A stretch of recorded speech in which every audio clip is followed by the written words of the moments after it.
Welcome to Amy Learns to Cook. I'm Eric, and on today's show, we're going to make some turkey stock. We've got a turkey out on the grill, and we're going to throw in all kinds of good stuff into this pressure cooker. We don't want to take 3 or 10 hours. We want this done in like 30 or 40 minutes, right? So in the time it takes us to cook our turkey, we're going to have some really great stock to help make a beautiful gravy. So why don't you join me as I make some turkey stock using a pressure cooker.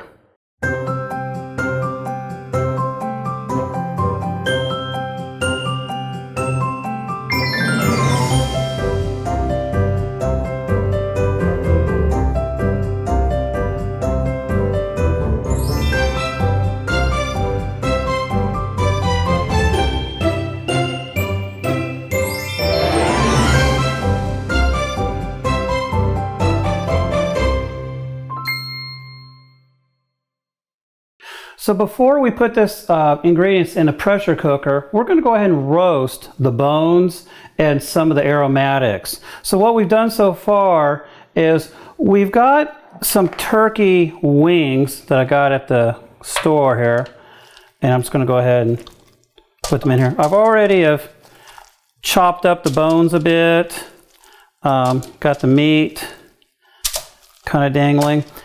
The big thing is I wanted to break the bones off at the joints to create as many pieces as possible so they can roast and ultimately get infused into the stock once we get to that point. So I have a combination of the wings. Then I also have a couple of legs as well from turkey. So let's throw that on here. This is on a greased pan here that I've lined with foil.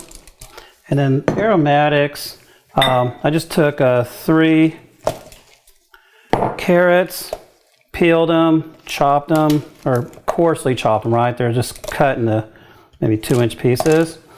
And then I also got 4 medium-sized celery that I just, washed and cut into maybe 2-inch chunks.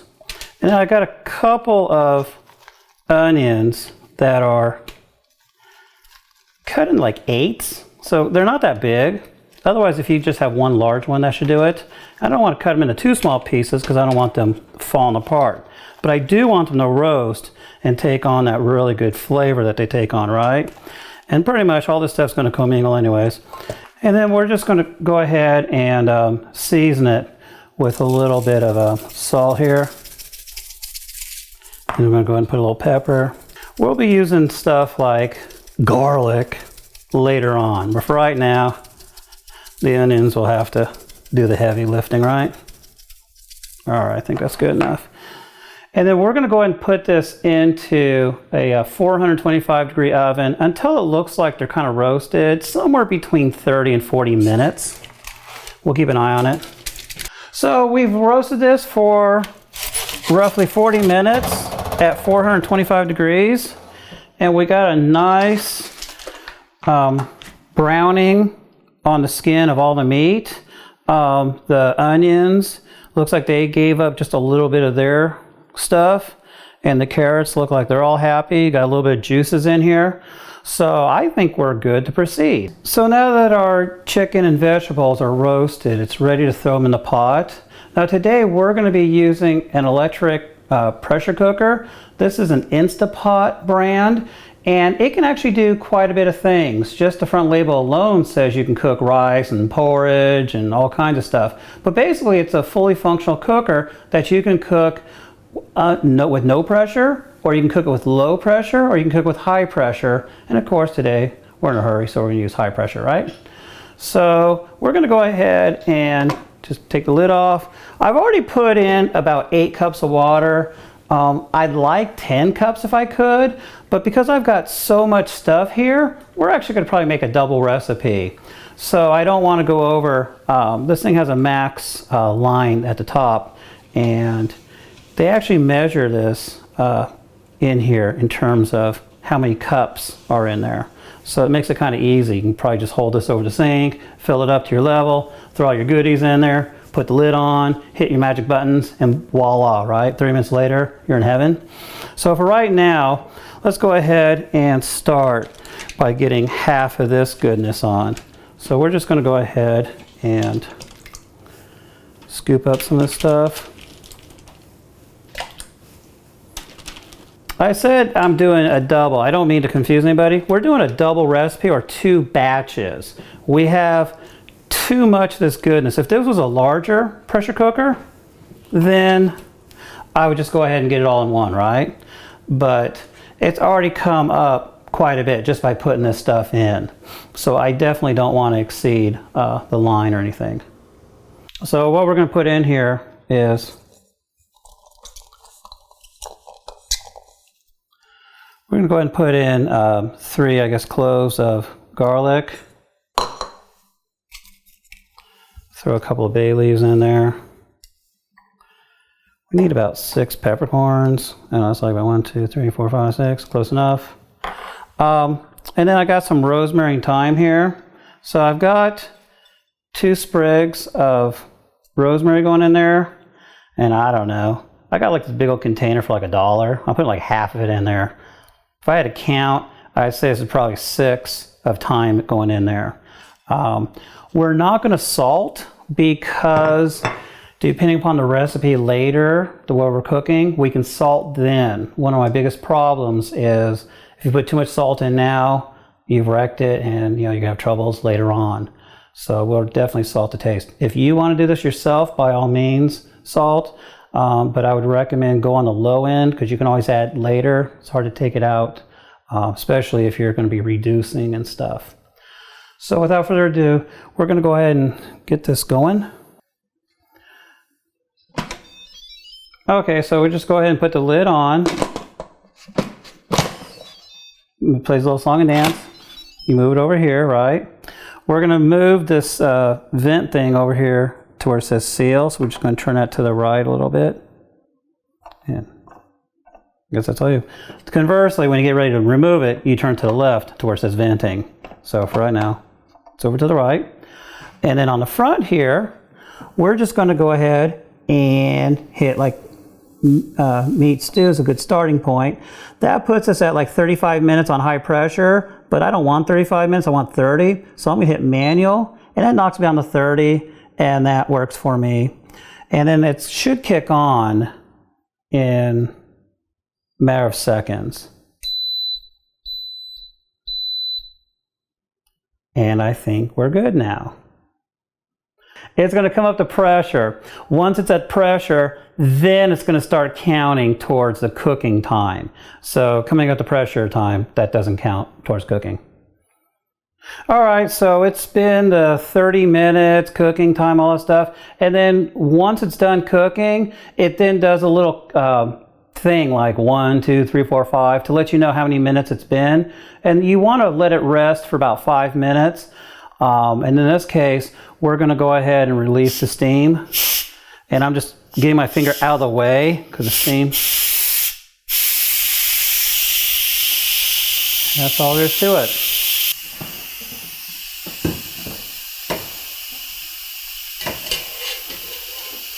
Okay, it took what seemed like 5 minutes, just letting the steam out gradually. And then finally, the little, I don't know what you call it, the little metal piece in there that seals when you got pressure, it obviously drops when there is no pressure.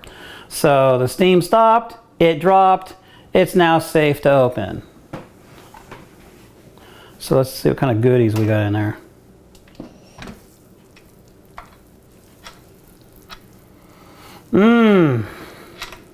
I don't know about you, but that stuff smells pretty tasty. Alrighty, so now the fun part. We've got about 10 cups of stuff in here. We started off with 8 cups of water and added probably a couple of cups worth of meat and veggies and stuff.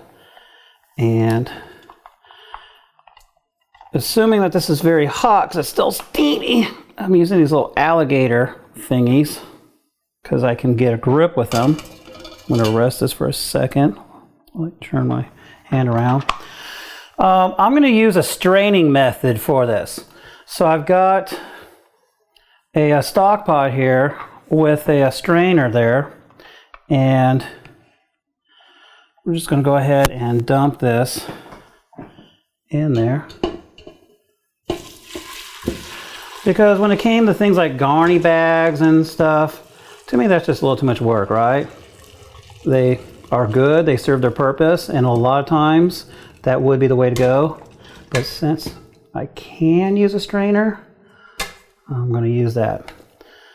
Okay, I got all the juice out, and we're getting the last few drops out of the meat and the veggies and stuff. And you can see there's our stock. You can see how shiny it is. And it's really got a lot of fragrance. Let's go ahead and get this off here. The reason we roasted everything first was just to add that extra layer of flavor, because if you take say a turkey or even a chicken carcass after you're done cooking it, doesn't matter in an oven, on a barbecue grill, or however you do it, it's got flavor. But if you go back and after you've peeled off most of the meat and you get the bones exposed, you can then roast those bones and they add another layer of flavor. In this case, you can add aromatics to it, because a lot of times your aromatics are going to be relatively spent cooking your main feast, right? They're not going to add much to making a stock. So the idea is you can refresh with new aromatics, roast them, get a little caramelization going, whatever, and get those juices and everything into your pot, because the more the better, right, for flavor and stuff. Obviously, if you did this right away, while you're cooking your turkey, you might only have maybe the neck bone and the giblets and things like that available. Whereas if you wait until you're done with the turkey, you got the whole carcass, you have more to it. Or if you do a spatchcock turkey or chicken where you cut out the backbone, well, that's more bones you can throw in there. So the more bones, the better. So I'm going to take a little sample here because we didn't really put any salt in here. And even though it's got aromatics and meat flavor and bone flavor and stuff, face it, it needs salt, right? But we need to keep the salt out of it for later, right? So, I think there's enough salt in there. Stir it up. I'm going to shoot this shotgun style, right? Yeehaw.